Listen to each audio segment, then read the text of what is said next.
Ghostbusters 2 is the sequel to the 1984 film Ghostbusters. This one came out in 1989, so about 5 years after, which is where this movie does take place, actually, is 5 years after the events of the first one. And I'm going to start by saying I don't love this one as much as the first one. The first one got a 9 out of 10 for me. This one is not going to get a 9 out of 10. Still some really good stuff in here, but not quite as good as the first. Let's start with kind of where the beginning takes us.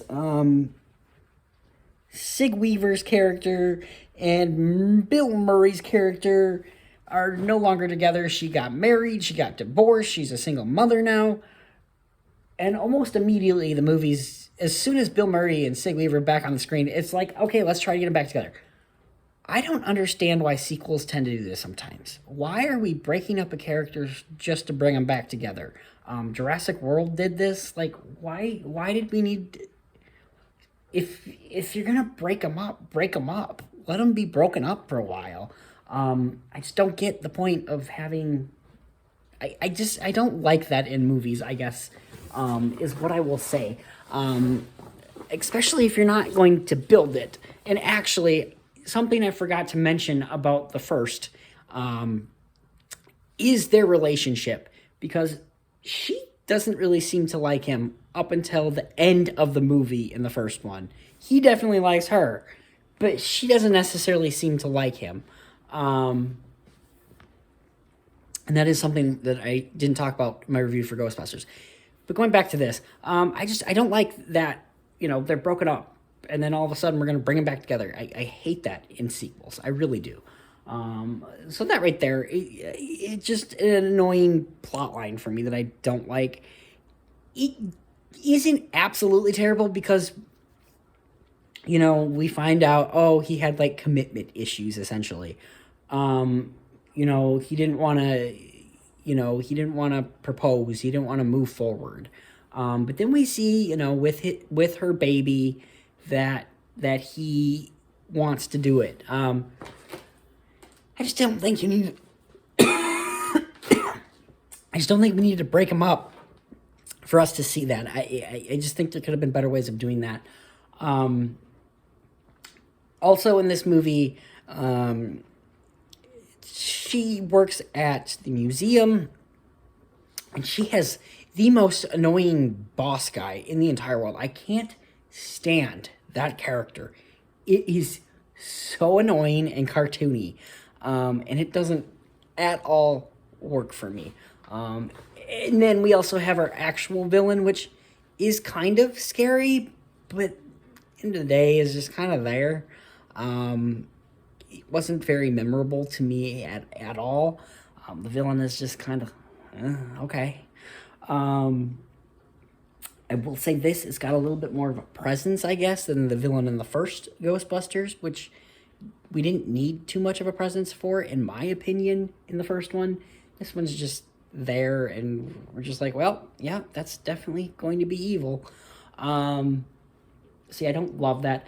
Kind of the plot a little bit of this one with this negative slime, and we need to make people in New York positive. Okay. This just felt a little more childish, I guess you could say. Where we just need to make people positive, I guess. I guess there's nothing wrong with having a more feel-good kind of movie. It's just, I don't know. I didn't love that. There feels like more exposition dump in this movie as well. And just a lot of, we just know things because we're smart, I guess. I don't necessarily love that about this movie. Acting is still great. Chemistry is still great. Special effects, for the most part, really do hold up in this movie. There are a couple moments with the slime, though, where I'm like, that looks terrible. But it was 89. But also, comparing it to the first movie, there's just certain things that I felt looked better in the first one than they do the second one, which, doesn't necessarily hold up. So, yeah. This one's still fun. It's not as good as the first, though. The first for me is nearly perfect. I gave it a 9 out of 10. This one's not quite the 9 out of 10. It is still very good. There's still some good funny parts. There's still some good kind of horror moments. All in all, it's good. I have not rewatched this one that many times. I want to say I've maybe watched this movie 5 times, 4 or 5 times, whereas the original Ghostbusters, I've watched that probably 100 times, at least. So, I mean, it's a good movie. Don't get me wrong. Not as great as the first. If I'm watching the first Ghostbusters and I feel like doing a movie marathon, I'll watch the second Ghostbusters too, but not needed per se. The first one stands on its own for me. I will say this, something I don't like, well, not that again, you can watch my first review to go a little more on this, but Rick Moranis is very cartoony in the first one. He's less cartoony in this one, and I kind of like where his role is taken in this, where his character is taken in this movie. I enjoyed it. I enjoyed his character just a little bit more this time around. It just feels a little less cartoony. So yeah, I also like him a little bit more. All in all, I just don't love the story, I guess, this much. What it's really centered around with a positivity kind of thing, it's just kind of strange. I don't like there's a lot more telling than showing. I just feel like a lot of exposition dumps in this movie.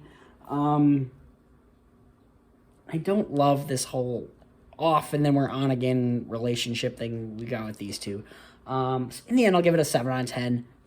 Don't hate this movie. It's still a really good movie. If you haven't watched the second Ghostbusters, check it out. It's still a good time. But make sure you watch the first Ghostbusters first because you should watch both of them. So yeah, guys, 7 out of 10 for me on this one. And that will be the end of the Ghostbusters train because I'm not going to review the 2016 one. I do not feel like watching that movie. I think I've watched the movie like twice. And twice is plenty in my book. Not because they're women, just because the movie's not that great.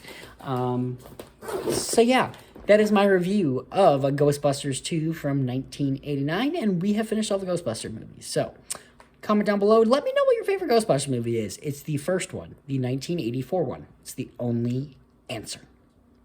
Okay, yeah, you guys have yourself a great night. Don't do anything I won't do, and we will see you next time.